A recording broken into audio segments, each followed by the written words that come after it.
de retour. On est parti dans la salle de l'esprit du temps, encore une fois, et je suis accompagnée de Valentin. On s'est téléporté ici. Comment tu vas, Val? Bah écoute, très très bien. Toujours en charmante compagnie. On est en très très charmante compagnie, effectivement. On a laissé Hubert et les autres et on s'est approprié le meilleur moment de cette émission puisqu'on est en compagnie de Paula Andrade. Bonjour Paula, how are you? Oh, I'm doing great. Thank you so much for having me here. It's a pleasure. Je vais très bien, je suis très contente d'être avec vous et merci de m'accueillir. Et c'est un très grand plaisir pour nous. Et vous l'avez entendu, parce que Valentin a plein de talents à son artillerie, dont la traduction. Parce que nous allons faire cette interview en anglais et il sera notre interprète. Merci beaucoup Valentin. Et vous êtes ici aujourd'hui, Paula Andrade, pour la sortie de Fauve, l'exorciste du Louvre, qui est sorti le mois dernier, le 14 février, aux éditions Vega.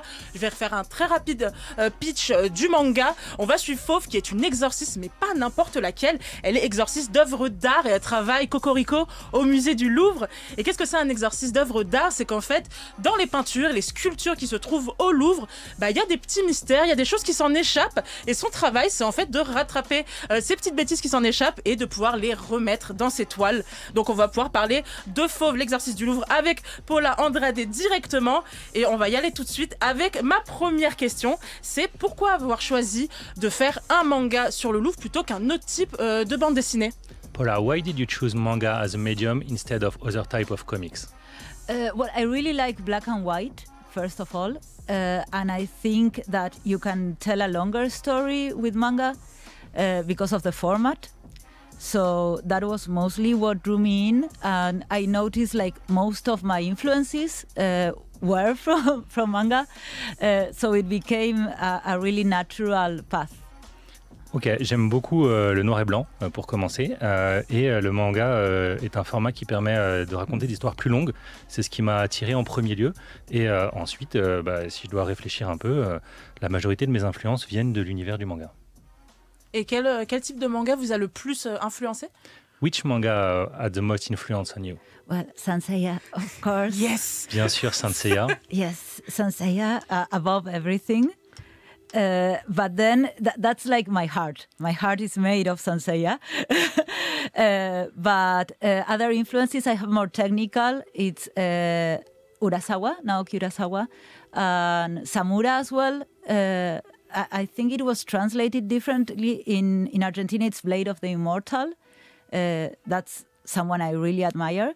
And Hashimoto, I'm probably mispronouncing, so sorry everyone. Non, c'est parfait.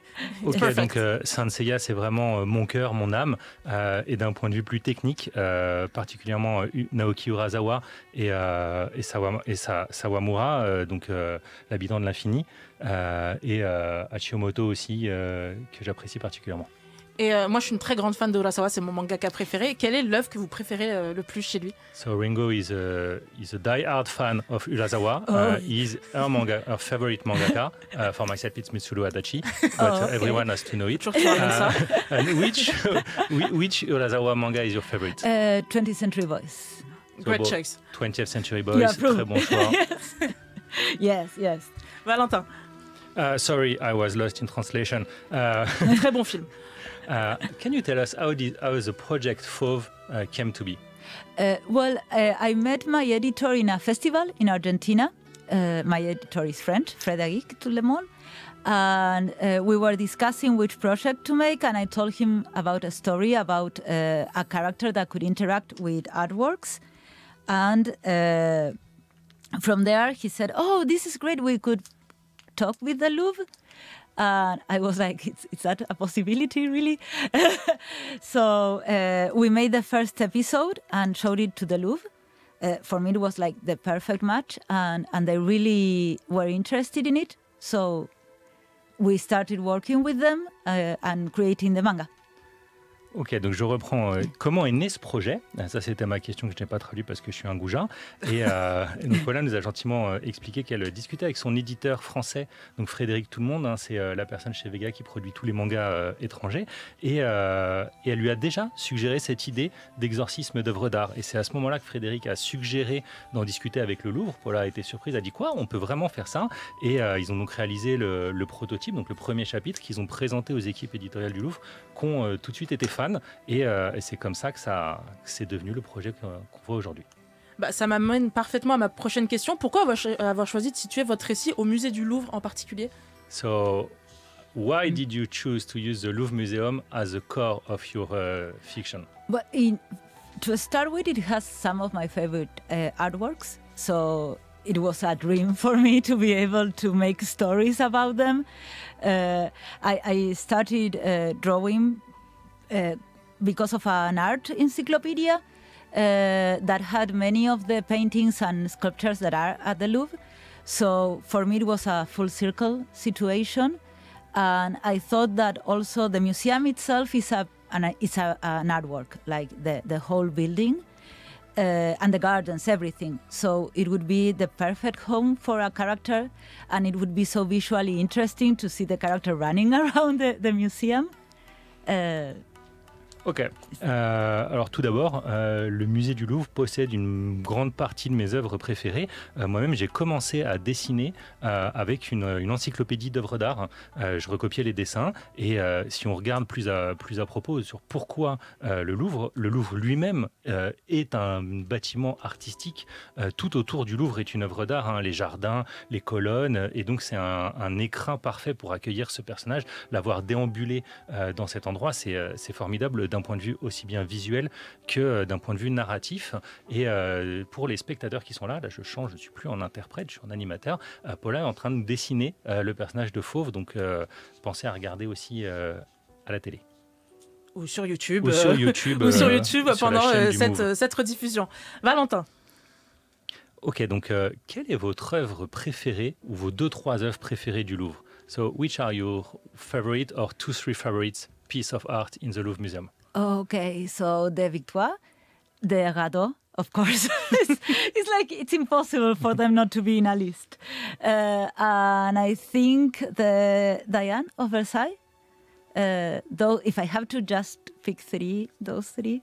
Donc, si je dois en choisir que 3, évidemment en premier la Victoire, le radeau de la Méduse, ces deux-là sont impossibles à ne pas mettre dans mon top 3. Et après, je dirais forcément Diane et le Fauve. Et en parlant du musée du Louvre, comment se sont déroulées vos recherches? Est-ce que vous êtes directement allé sur place? So, speaking of the Louvre Museum, how did you carry your research? Did you went there? Did you have specific access? Yes, with the first episode, the first tome, I did it from Argentina. So the process was more online than anything with the website they have and lots of videos and lots of blogs and researching. I also checked the architect's website for Louvre to get the idea of where everything is, because usually you can find resources about the artworks, but not about the context, like where they are placed. And I want readers to feel they are visiting both museums. So I'm really careful about checking which room is next to the other so they can go to the museum and do the same paths. So that was a big interest, so I needed that information. And with the areas that I couldn't find, because there are areas that people don't take pictures of. Some people were really wonderful with their videos from the museum, but there are areas that usually they don't have paintings. They are just to connect one room with the other. So the museum sent me videos from that area. It was like funny because to the Louvre I asked them a hallway and a staircase, like show me someone going down this staircase from this hallway. Sorry, oui, je vais reprendre. Donc du coup, le premier tome, je l'ai réalisé complètement en Argentine. Donc je vais baser mes recherches principalement en ligne, donc sur les photos du site du Louvre, enfin des sites du Louvre, et aussi sur les vlogs qu'ont réalisé plein de visiteurs en ligne, hein, que ce soit sur tous les réseaux sociaux. Et ça me tenait à cœur de bien montrer comment étaient les œuvres entre elles. C'est-à-dire qu'on sait habituellement où se trouve une œuvre, elle est dans telle salle, la salle Richelieu ou la salle machin, mais on ne sait pas comment elle est positionnée par rapport aux autres œuvres. Est-ce qu'elle est au-dessus, est-ce qu'elle est en dessous, est-ce qu'elle est au côté? Et surtout, tous les lieux de transition, donc un corridor entre deux salles, un escalier, ça les gens ne les prennent pas en vidéo. Donc les équipes du Louvre gentiment m'ont réalisé des vidéos sur demande et ça les a surpris parce que c'est quelque chose qu'ils n'ont pas l'habitude de faire. C'est pas la partie du Louvre qu'on leur demande de mettre en avant. C'est très très classe. With Love, the Louvre Lens, it was funnier still because I asked them for the men's bathroom so because no one takes pictures, and I needed a character that runs from the bathroom. So they were really nice. They sent me everything, and that was mostly how we built everything for the first tome. For the second one, I'm here, so I was able to do a week, I think 8 days of research in the Louvre, and I also visited Louvre. So a whole different process.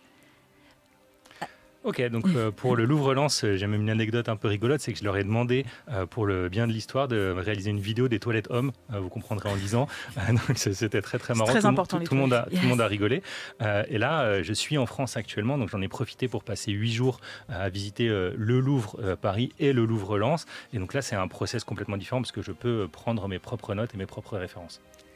Yes, and at the Louvre they were really, really kind and allowed me to go the day there's no public.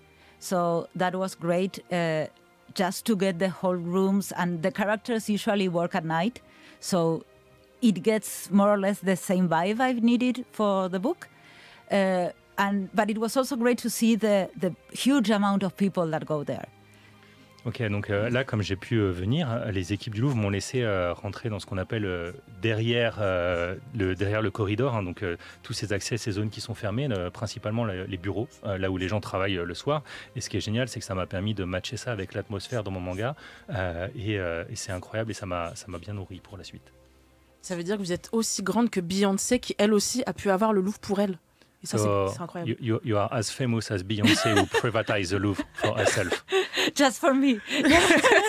Exactement, tout juste pour moi. Valentin. À quel moment de la conception avez-vous trouvé le personnage de Fauve Navarre? At one point in the development of the stories, did you picture the personage of Fauve? Oh, from the start. Yes. She was a character even before we decided it was going to be this project. I sort of had her idea. And I wanted her to be this kind of character that sometimes is a bit rough around the edges. She's sometimes very nice, but sometimes she says things that I'm like, come on, shut up.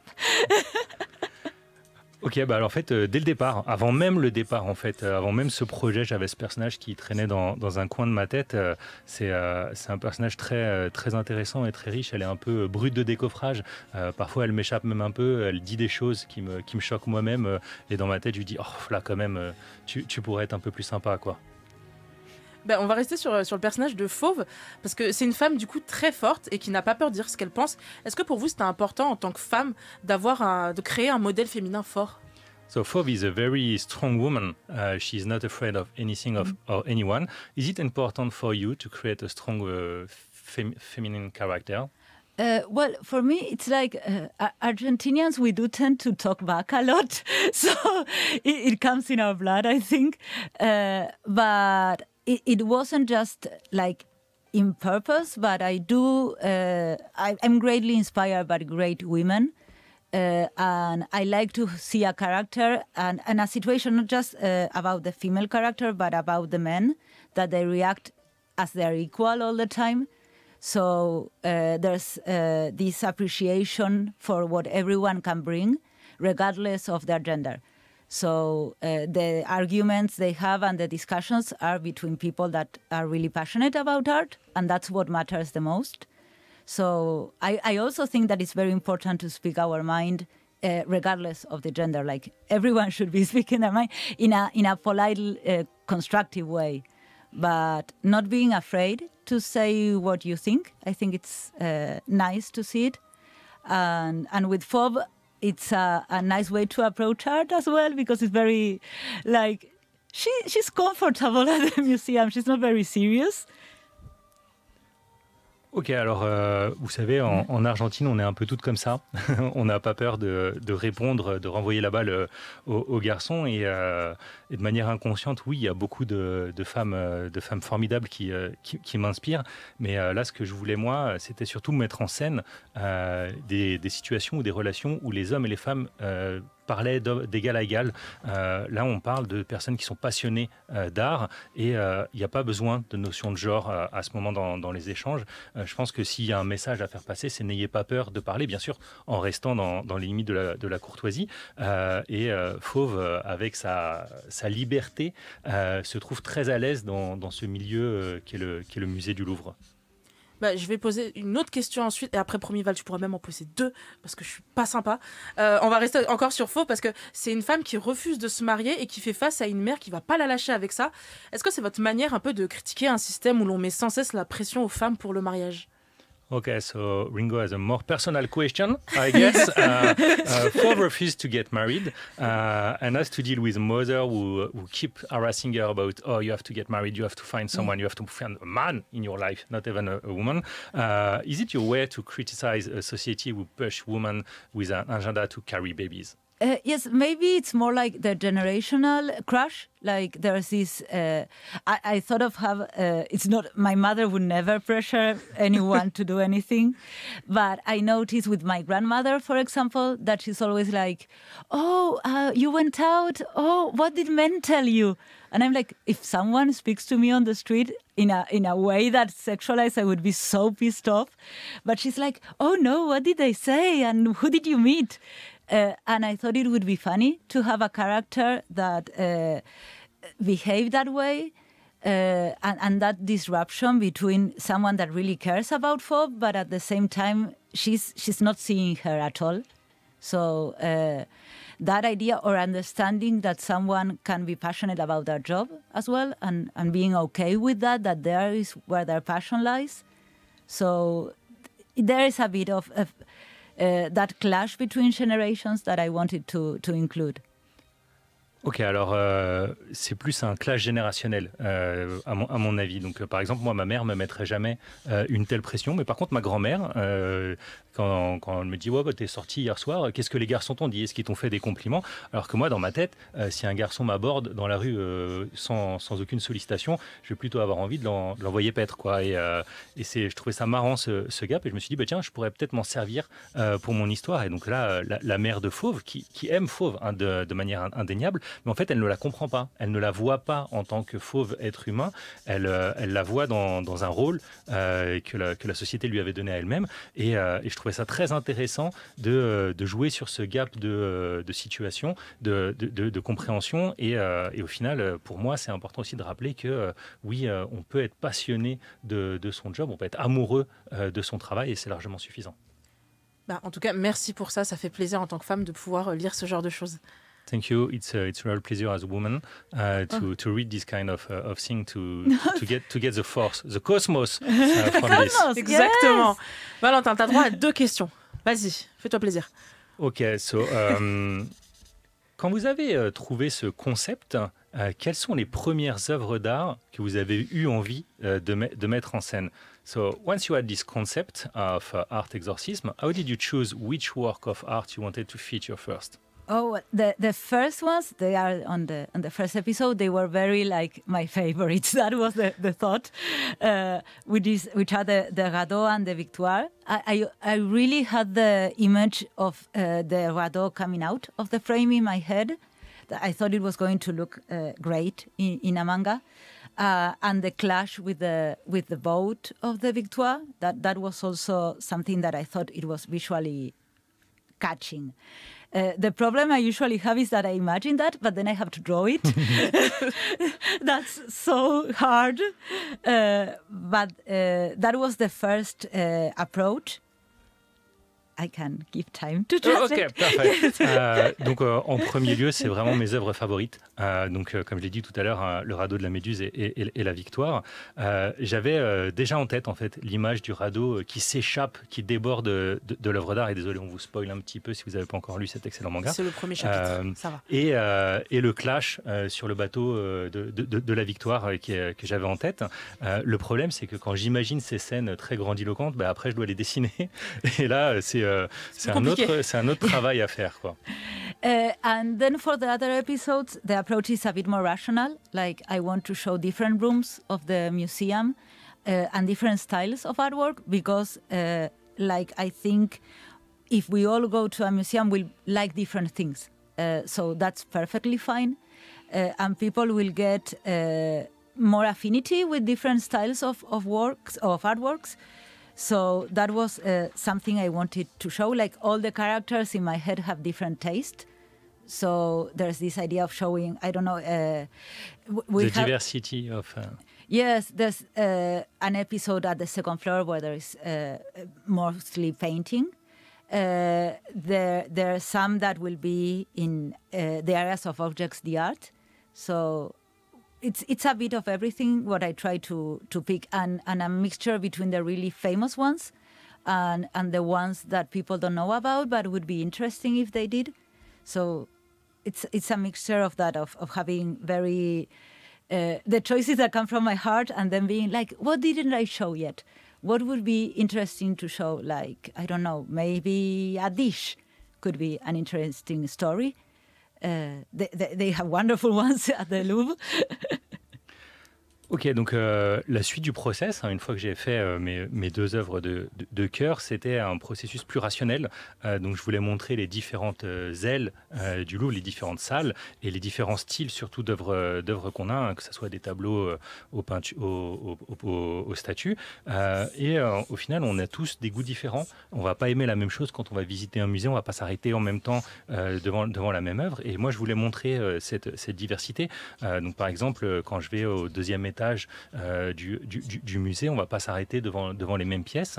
Et je voulais aussi en profiter pour mettre en avant un mélange à la fois des œuvres qui sont déjà célèbres et que tout le monde connaît, et des œuvres qui sont peut-être un peu moins connues, mais qui ont le potentiel de plaire à tout le monde, qui méritent de plaire à tout le monde. Et donc au final, c'est vraiment un équilibre entre cette envie de montrer ce que j'aime et cette envie de faire quelque chose qui est différent, plus original, de rajouter de la variété dans mon manga pour que ça ne tourne pas en rond.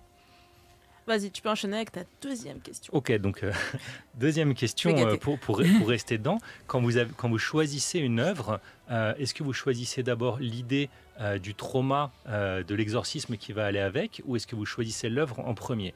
So, when you decide of piece of art, do you decide first of, okay, I want to use this piece of art, or do you decide because you imagine what kind of exorcism it can lead to?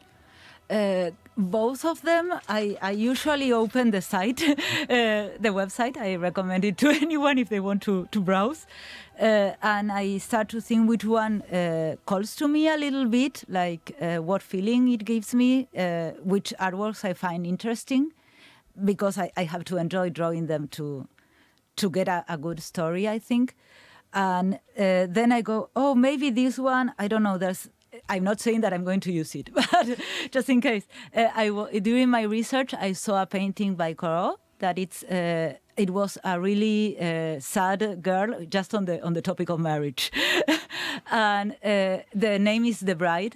And I was like, of course, it's The Bride, because it showed more in that time where there was no choice.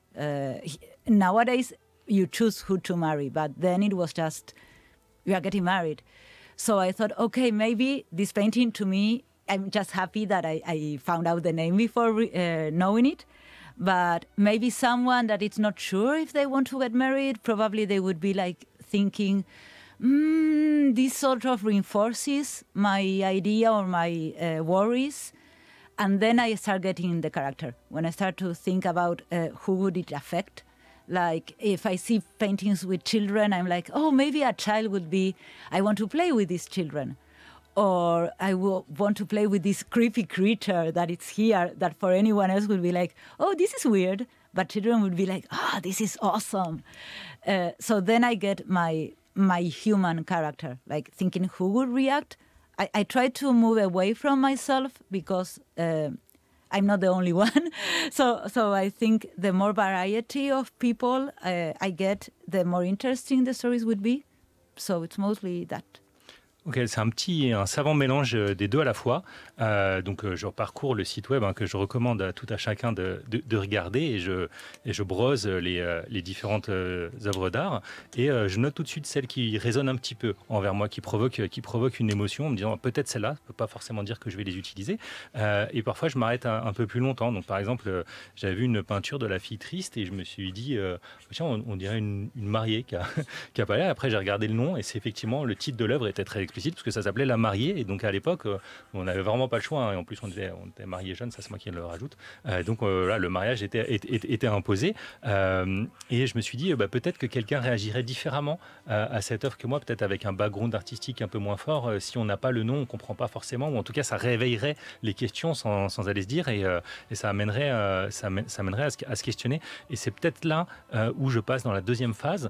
C'est réfléchir à qui ça va affecter. Donc ça, c'est pour ce premier choix. Ensuite, si je vois une peinture avec des petits-enfants, je me dis, voilà, là, j'ai envie d'utiliser ce personnage de petit-enfant. Ou parfois, je vais voir une peinture avec une créature. Je me dis, peut-être qu'il y a des gens qui vont réagir en se disant, c'est une créature qui est bizarre, c'est un monstre, il fait peur, on ne réagit pas de la même manière. Et donc, c'est à ce moment-là où je me positionne du côté de l'humain, comment il va réagir, parce que c'est à chaque fois une action-réaction entre la scène. Et quand j'imagine ce personnage humain qui va réagir à l'œuvre d'art, j'essaye de m'éloigner le plus possible de moi, encore une fois, pour apporter de la variété. C'est pas moi qui réagis, c'est le personnage que je crée pour le bien de l'histoire. Sur Instagram, vous postez souvent des illustrations. Et il y a quelques mois, vous avez posté un fan art d'Asterion dans Baldur's Gate 3, mon chéri. Est-ce que les jeux vidéo font partie de vos inspirations? On Instagram, because Ringo is stalking you, yes. you often of post course. illustration. And a few months ago, you post a fan art of Asterion. She's secretly in love with him. That's why she's not getting married, according to her mother. From Baldur's Gate 3. Are video game a large part of your inspiration? Oh, yes, I forgot to mention that. In Argentina, there is this joke. A journalist started it. He's a friend of mine. He says that I'm kind of like a bastard comic book artist because I come from video games mostly. I grew up playing video games. I play Baldur's Gate. I romanced Asterion as well. With sisters. Yes. Okay, Sanseiya, Baldur's Gate. Yes. Urasawa. Bien évidemment, d'ailleurs, en Argentine, il y a un sujet en train de buzzer un petit peu qu'un ami journaliste a lancé, la thématique des artistes illustrateurs bâtards, parce qu'on ne vient pas du noble art de l'illustration de base. Moi, je suis une enfant du jeu vidéo, d'ailleurs je joue encore aujourd'hui, et comme Ringo, je saigne Baldur's Gate, et mon cœur saigne pour Asterion aussi. Oh que oui. Valentin. Sorry. Beaucoup de questions, c'est pour ça. Sorry. Quand Fauve active ses pouvoirs, ses pupilles se dilatent. Comment est-ce que vous avez eu l'idée de cette symbolisation? Ouais, je suis désolé, je vais la refaire, ça vous dérange pas? Ouais. Quand Fauve active ses pouvoirs, ses pupilles se dilatent. Comment avez-vous eu l'idée de cette symbolisation? When Fauve activates her exorcist power, her pupils dilate. Yes. How did you get the idea of this symbolisation? Well, I wanted, because I think the making of a book has very intuitive decisions, but also very rational ones. You have to have both of them. And with that, I needed a simple code for the readers to understand when she's doing her thing, her supernatural moment. But also, it didn't have to be a competition with the artworks. So it had to be something simple. So going full black with that, and with the way everything turns like liquid dark waters, allows me to just show the artwork and have that as the visual complex point. So I think it's a simple code that the readers will go, oh, so if she's doing this, we are in supernatural mode. Ok, donc quand on réalise un album, c'est un travail qui est à la fois intuitif et à la fois rationnel. Donc moi, je voulais mettre en place un code très très simple pour mes lecteurs pour comprendre quand est-ce que Fauve était en mode naturel et quand est-ce qu'elle était en mode supernaturel, quand est-ce que son cosmos brûlait, hein, par exemple, on peut dire. Et il fallait aussi que ce mode soit pas quelque chose qui rentre en conflit avec l'œuvre d'art. L'œuvre d'art est le sujet du manga, donc il fallait pas quelque chose qui puisse gâcher ça. Et donc c'est là où j'ai eu l'idée de ce noir qui en plus allait très bien avec le côté liquide, évanescent de l'œuvre qui sort de son carcan. Et encore une fois, ça me semble être un concept très très simple pour le lecteur qui dit ok, là Fauve est normal, là Fauve est supernaturel. Bah ça, on le ressent tout de suite dans le dessin. Vous êtes aussi éditrice dans votre pays d'origine. Est-ce que vous pensez que c'est un plus pour vous d'avoir cette casquette? So in your country, you are also a publisher, editor. So is it something which helps you in your daily life as an author? Oh yes. At first, it's like in Argentina we have very small publishing houses. So sort of starting self-publishing and then having your own publishing house is the usual method. But it taught me a lot, and sometimes I would complain, being like, why do I have to do everything? But I learned a lot of things that I think help the process. Like I can understand where my publishers are coming from, for example, or that it's not, when they give me feedback, it's never personal. It's about what we can do to make the work better. So that also works. There are lots of areas, like press as well, that I consider, that I think someone that didn't go through publishing doesn't see the importance of everything. Like for me, it's all, we are all working together to share a book. Even like the comic book shops, the sellers, we are all part of the process. That it's to create a story and share it with someone. Ok, oui, alors en Argentine, c'est un milieu un peu différent. Il y a plein de petites maisons d'édition, donc c'est un peu convenu que quand on est débutant, quand on commence, il faut s'auto-éditer. Moi, ça m'a permis d'apprendre beaucoup de choses, hein, même s'il y avait des moments où je me plaignais en disant oh, pourquoi c'est à moi de faire ça. Et aujourd'hui, je remercie cette expérience parce que ça me permet de prendre du recul vis-à-vis des échanges que j'ai avec mes éditeurs. Donc, quand ils me font un retour, c'est pas une critique, c'est quelque chose de constructif pour améliorer mon œuvre. Et d'ailleurs, quand on parle de mon œuvre, en fait, c'est pas ça. C'est quand on est un auteur, on écrit une histoire parce qu'on veut la partager avec des gens. Et en fait, toute la chaîne du livre est importante. Et ça, j'en ai pris conscience en étant du côté de l'édition, que ce soit vous, la presse, ou les libraires, ou les lecteurs eux-mêmes. C'est un tout ensemble pour partager une histoire. Et ça, c'est très, très important. Valentin.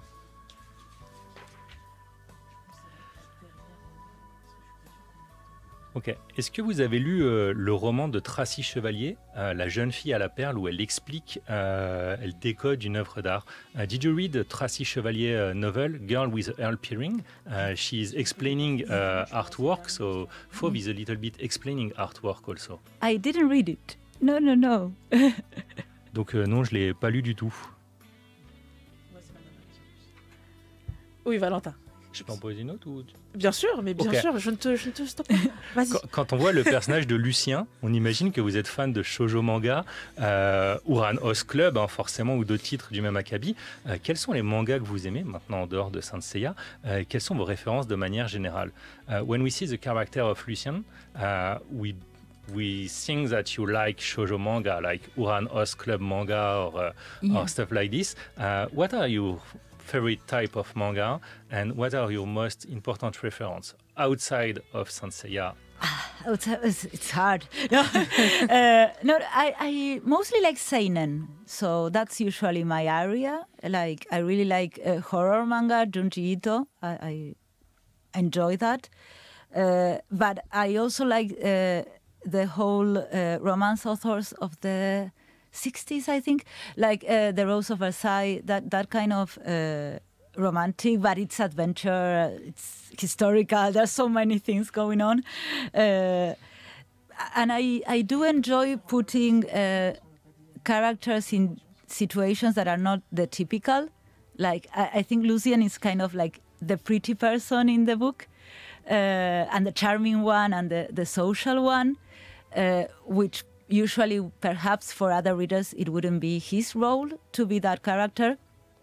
That's something I try to do on purpose. Like, maybe if I had made him more like, I'm the boss and I'm here, it's like kind of boring for me. So I like to play a little bit like Fauve being the one that is more daring, him being the one that is more like, let us not anger everyone here. But yes, it's a mixture.